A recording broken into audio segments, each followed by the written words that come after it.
Hi, welcome to another edition of 1 in 15. And as ever, I'm going to let my guests introduce themselves. Hello, I'm Natalie Collins. I'm a gender justice specialist, which is a title that I made up for myself after spending years working on lots of different issues around responding to male violence and engaging with women's rights stuff. So I work on issues around domestic abuse, sexual violence, pornography, kind of challenging toxic masculinity. So I'm the funnest person at a party, obviously. And I was like, what do you do? I'm like, oh, do I talk about the violence or the harm, or what do I do? So yeah, so you can find out more about my work on my website, nataliecollins.info. I have written a book, look, I've even got it here, called Out of Control, which is about helping people to respond to domestic abuse. And I do lots and lots of other things, which I'm sure we might talk about some of those soon. Brilliant, that's great, Natalie. And I know, because I know you a little bit, that you've kind of just scraping the surface of what you do. I can heartily recommend your book, that I found it really challenging and actually weirdly encouraging given the topic. So as you know, this series of interviews, we're having a conversation with people talking about, you know, what is the one thing that's kind of dominating their thinking at the moment, because we're living in such a time of change and uncertainty. What is the one thing for you at the moment that's dominating you? So when the pandemic hit, we were due to be moving house, or we were in the process of moving from Essex to Sunderland, so like a 5-hour move. And I work freelance, so I only get paid if I get the work, and most of my booked work was to deliver was to speak at events. So overnight we lost $3,500 of work that was due over the next few months. Me and my husband both work on our business, so our entire income is based on that work. So we were suddenly like, what do we do? Never mind the fact we're in an actual global pandemic where lots of people are dying, and our kids are suddenly off school. They're 14 and 17, so it's not like having small ones, but still tricky. And so when it all hit, all of my work is based on communicating, is delivering events, delivering training, and suddenly all of that seemed to collapse. And I was like, well, what do I do now? And I basically stopped. That I felt, I'm coming from a Christian perspective, and I really felt God said to me, you just need to stop. You need to stop doing anything. And so I just stopped. I kind of have this mantra when people are kind of, particularly early on in the pandemic, when everyone was running around trying to do stuff, we need to do something, we need to do something. I just was like, if you haven't got time to watch 2 hours of Netflix a day, you are not doing this right. But I've worked on issues around domestic abuse for over a decade, and when you are used to working in a context of crisis, you know that you're going to burn out really quickly if you do it all at once. When we're working with women who've been subjected to abuse and are still living with that partner, that actually the worst thing you can do is just try to force that person to leave when they're not ready. And so a lot of the work that we do is walking alongside people and supporting those who support the people to be patient. One of the questions that I ask is, how are you going to have a sustainable response if it takes them 3 weeks to leave, 3 months, 3 years, 3 decades, or they never leave? How are you going to remain in relationship with that person? How are you going to be a good support to that person? And so I'm quite, I suppose, I've spent a lot of my life, or my working life really, about how do we navigate crisis in a way that doesn't kill us. And so I just stopped, and God really said to me, don't start until I tell you, until you work out what is the thing that only you can offer to this context, the thing that only you can bring. Don't waste your time on the things other people could do, just work out what is it that you can offer. So I did running. I watched a lot of Netflix. And to be fair, I didn't stop for very long. It was probably about a week, but I didn't know how long it was going to be. And I was like, and I was really busy, and I'm a really busy person, very productive, very interested in, very goal-oriented, task-oriented. And so to be like, well, I'm not going to do anything, and not knowing how long that was going to go for, was quite like, this doesn't feel very comfortable. Anyway, so 3 years ago, I got funding to write a course for women who've been subjected to abuse called the Own My Life course. It's a 12-week course with a 6-week follow-on course for women, and I train practitioners to deliver that course with women. Yep. And I was due to, in the early April, I was due to deliver training in Birmingham for about 27 practitioners. And suddenly I was on a run. That's generally where I kind of get my inspiration. I'd really advocate running. Anybody who is physically able to run, start the couch to 5K and get doing it, because it's not about kind of being competitive or anything, but like honestly, that's hugely therapeutic. So I was on a run, and I just thought, you know what, I think I should move it online. I think I should move this training online. And I wasn't, I should say, a fan of online delivery, that I like webinars and stuff where you go. I really struggle with online participation. So I haven't really participated in church since the lockdown, because I just don't get anything from online services. There's something about the embodied presence of being in the room with other people and stuff like that, I find it really, I don't get much from sitting in front of a screen. So I was a bit like, oh, is this going to work? But probably because I'm so find online participation really difficult, that probably motivated me to maybe adapt it in a way that isn't kind of maybe usual for people. Sure. So basically, the course itself was very easy to adapt online. It comes with a manual for the delivery, and the participants who go, so I train trainers, and then they deliver the course with women. And then, so the women who attend the courses, they get a journal that's kind of a physical book that's like 200 pages long, and the one manual is kind of 300 pages full of loads and loads of content. And each session has lots of different types of content. You've got videos that you watch, you've got quizzes, there's lots of different types of engagement. So actually, as a course, it was quite a course that was quite easy to adapt for online delivery. So I basically I'd never used Zoom to deliver anything. So I spent like a month getting to grips with Zoom, how Zoom works, how to use Zoom to its full capacity, how to kind of make it all work, and then delivered the first training, and I did it 10 till 4, like on Zoom, which was crazy, but went amazingly. And what I decided to do, I wasn't only going to train practitioners to deliver this course and train them on Zoom, I was going to train them in how to deliver the course on Zoom. And so, because what we're in is a pandemic, we don't know how long it's going to go on, and lots of domestic abuse services, all of their support has had to stop, or most of their kind of group work support has had to stop. And I was like, well, if I'm going to train them in how to deliver it, I might as well show them how to use it on Zoom. And I created a Zoom manual that teaches them how to use Zoom. I do a 2-hour coaching session for up to 4 practitioners after the training to equip them to be able to share their screen, and they all take time to do that.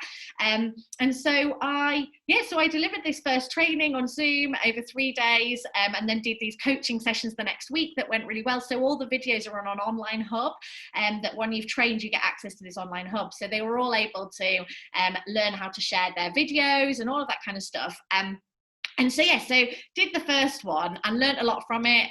Learned that actually 10 till 4 is a long time. Yeah. So we now do 9 till 1 for 5 days. And kind of, we started off having 5-minute breaks every hour. We're now up to like 7. Allow them 7 minutes every hour. And I'm now, so basically I went from having booked, doing it in Birmingham, and already one of the Birmingham services that came, they are running 7 groups a week with women already online. And they've got another 3 starting, and they're on week 7, and they've got another 3 starting. There's another 5 or 6 courses happening around the UK already. And then what happened was, I was due to do a partnership with Scottish Women's Aid, where they directed people to come on the course. And we're going to do the training in Edinburgh.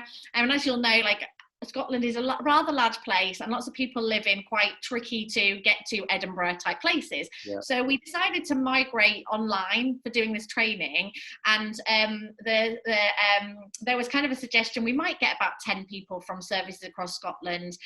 Within 24 hours, 20 places were booked up. Yeah. I put on another training. So I was supposed to, over this year, deliver 5 training events.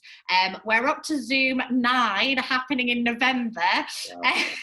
And like literally I put another training on, and within a few weeks it's fully booked. And that would have never happened with in-person training, because you have to all be in one place. You have to have enough people in one location who want to train, whereas we're having these amazing, so I'm about to do Zoom 5 next week, and we have had these amazing trainings with people from the Highlands of Scotland, Orkney, the Isle of Skye, Luton, Birmingham, kind of Portsmouth, and everybody in this training together, and they're learning from each other. We've got people who would never ever experience each other's worldviews coming into one place, and it is I literally could not tell you how amazing it has been to see something which was valuable in itself as an offline delivery. And actually, when I've trained people online, they will be able to deliver offline too at that point. But suddenly it's opened up this huge world and this huge amount of possibilities. We've got a woman coming on the training in August from Mexico, It's just crazy. I mean, I think she's going to be pretty tired because it's like about a 4 o'clock in the morning start for her, bless her. But so for me, what was crucial was starting from a point of stopping and not trying to do everything or thinking I need to do something, and actually just making space where I wasn't doing anything. Like my mantra is, if I feel overwhelmed, I need to stop. I've done that for a long time. Like the minute I feel like I can't cope, I've got too much on, I then take an afternoon off. Like that's my rule. It's like, you feel overwhelmed, stop, because actually if you keep going, you've got to create you've got to take back control of the context, haven't you? So so basically it's been an amazing, and like I would have never done this without the virus. Like we need to be really recognizing the challenge of the virus, and there's lots of things around how you do online delivery, particularly in a global pandemic, that has to be really conscious of that. So ensuring the participants being really kind to themselves, that they're being really aware of the challenges of kind of a Zoom delivery and how intensive that is and stuff. So it has involved a lot of being very dynamic and a lot of being very flexible and being open to learning all the time. Like every time I do the training, it's different because it's about learning from the last one. But so it's really exciting. And then from that, I then developed a 2-hour coaching session called Zoom with Confidence, which is for more generally for practitioners, but generally working in the women's sector, and to help them to use to educators, people who host meetings on Zoom, to basically give them the ability to use Zoom to its full capacity. Because I've just been doing it. Basically, I was doing it and doing these coaching sessions as part of the course, and then somebody was like, "Oh, we could do with that in our organisation." So basically, so that has brought in other paid work as well. And then I've just developed a 2-hour facilitated conversation for services talking about gender identity, particularly, and thinking about the complexity of that, particularly within the women's sector. And so for me, this has been a hugely an opportunity for growth in terms of how I work and the tools that I use. And last year I spent a third of the year traveling, a third of the year away from my family because I was delivering training. And now I can go after the training and be like, "Hi, I'm here, kids, I'm here." And so it's created a huge amount of opportunity for our family to actually be in a much healthier state as well. That's amazing. Do you know what? We're already almost out of time, but that's fine, because there's so much in there. I'm going to have to listen back to that and reflect on a lot of what you said. I mean, the kind of couple of threads that I'm really encouraged by out of that are, one is the opportunities that have arisen, as you say, in the context of a horrible thing that's affected lots of people. And there are still issues, I think, unresolved issues about accessibility, because as the shift is, there's a lot of my friends, for example, even with church, are finding church more accessible because maybe they've got a physical disability that means physically turning up to a church service or another community gathering has been problematic for them. So some of them are going to church more than some of my other friends, like people like you, I know, kind of opting out a little bit, because that the context of a Zoom presentation or discussion is different to real world. But as we wrestle with it and as we go forward, I think as long as we're kind of trying to accommodate, notice where people are still being excluded, doing our best, but there's so much potential for creativity and so much space for new ways of seeing things. And really been interesting as a father of 3 school-age children to kind of notice how at the start of the lockdown, the schools were everything was just reactive. They were having to suddenly do loads of things in new different ways. And a lot of teachers were turning out stuff online that was just a copy of what they might do in the classroom. And of course, some of that was hitting and some of that was missing. But now we've begun to see, you know, ironically, as the school holidays have approached, we've started to see people be a bit more innovative and use the medium for.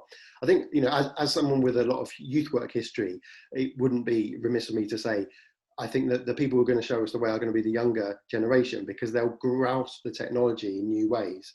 It's fantastic that older people like you and I are managing to adapt what we've done already. But I think some of those younger ones coming through, they'll just not see the problems that we see because of a historic interpretation of things. So it's great, lots of opportunity, some challenge. Natalie, we're pretty much out of time. Tell me one last thing you want to say. I think that this is a really challenging time. I think we all need to be much kinder to ourselves. Yeah. We need to stop holding ourselves to the standards and expectations of non-pandemic time, that we need to constantly remind ourselves we're in a global pandemic. And that's hard in a context of a country where the politicians are not necessarily doing that. And so I think that's a real challenge. So I think we all have to take responsibility for being kind to ourselves, remaining conscious that this is a really challenging situation, but also see that it offers opportunity for growth, for transformation, for doing things in different ways, and that's really, really exciting. Brilliant. That's a great lesson there. One that I've also kind of been reflecting on, of noticing when you can't do things and just going with that, and then taking the opportunities as and when they arise to do something, that little burst of energy, that little burst of creativity. Natalie Collins, it's been amazing. I know I'm going to have more conversations with you about this stuff. It's been really energizing. Thank you very much for your time today. Bless you. Thank you for having me. No worries. Bye.